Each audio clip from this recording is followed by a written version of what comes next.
ഒരനർത്ഥവും നിനക്ക് ഭവിക്കയില്ല. 91 സങ്കീർത്തനം 10 വാക്യമാണ് നാം ചിന്തിക്കുന്നത്. ആർക്കാണ് ഒരനർത്ഥവും ഭവിക്കാത്തത്?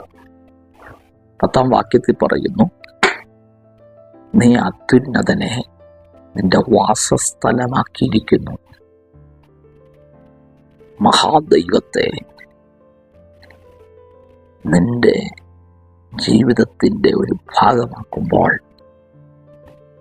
അത്യുന്നതൻ്റെ 1 വാക്യത്തിൽ വായിക്കുന്നത് പോലെ അത്യുന്നതൻ്റെ മറവിൽ വസിക്കുമ്പോൾ ഒരനർത്ഥവും നിനക്ക് ഭവിക്കയില്ല. ജീവിതത്തിൽ രാത്രിയിലെ ഭയം, പകൽ പറക്കുന്ന അസ്ത്രം, ഉച്ചയ്ക്ക് നശിപ്പിക്കുന്ന സംഹാരം എല്ലാം ജീവിതത്തിൻ്റെ നേരെ വരും. പക്ഷെ ഒരനർത്ഥവും നിനക്ക് ഭവിക്കയില്ല. വിശ്വസിക്കുക. അത്യുന്നതനെ നീ നിന്റെ വാസസ്ഥലമാക്കിയാൽ, അത്യുന്നതൻ്റെ മറവിൽ നീ വസിച്ചാൽ ഒരു ബാധയും ഒരനർത്ഥവും നിനക്ക് ഭവിക്കയില്ല. കർത്താവേ, ആ ഒരു ഉറപ്പ് നിങ്ങൾക്ക് ലഭിച്ചതിനായി നന്ദി. ഈ പ്രഭാതം അനുഗ്രഹമാക്കണം. യേശുവിൻ നാമത്തിൽ തന്നെ. ആമേൻ. God bless U.